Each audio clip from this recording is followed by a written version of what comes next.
میشه بهش دست بزنم؟ نه فقط یه لحظه لطفاً. آخه چرا نمیذاری؟ خواهش میکنم فقط یه بار.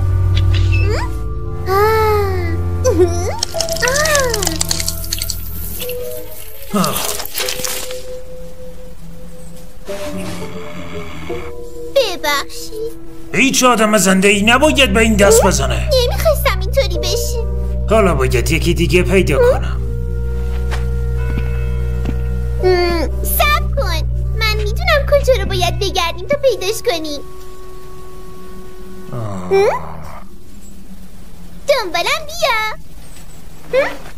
قدم زدن دورو برای خرابه‌های قدیمی ممنوعه، ولی من خوشم میاد بیام اینجا. خوبیش اینه که اینجا تنهایی، تو کسی جرئت نمیکنه بیاد اینجا. راستی تو دوستی داری؟ میدونی من از وقتی به دنیا اومدم نتونستم پدر و مادرم رو ببینم، چون اونا ولم کردن. به خاطر همینم یه دوست به اسم لویک دارم، اما از موقعی که رفته قارچ بچینه ندیدمش. به هر حال الان دیگه خودمم و خودم. تو اصلا ساکتم میشی بچه؟ نه تو ساکتم میشی بچه. آی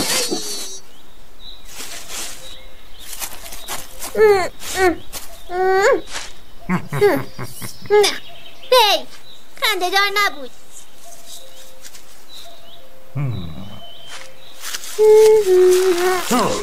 نه نه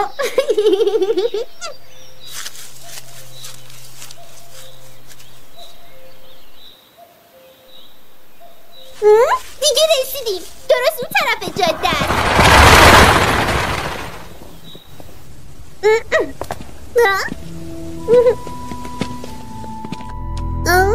اونجاست.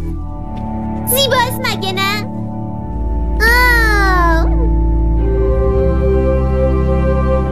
شوخیت گرفته بچه، اون از سنگ ساخته شده، همچین چیزی به دردم نمیخوره. اما ممکنه بشه یه کاریش کرد.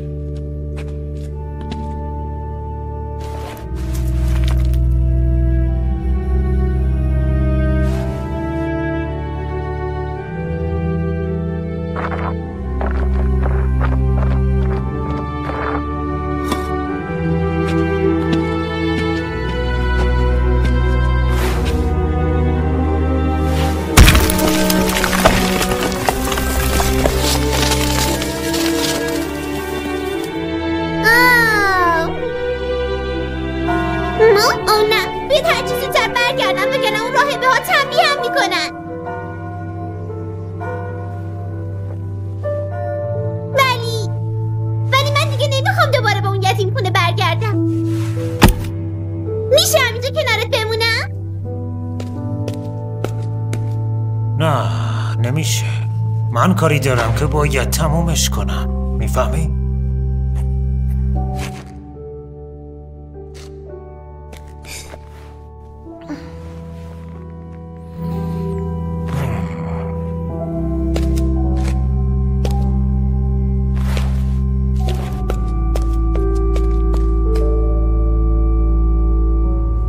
بازم همدیگه رو میبینی؟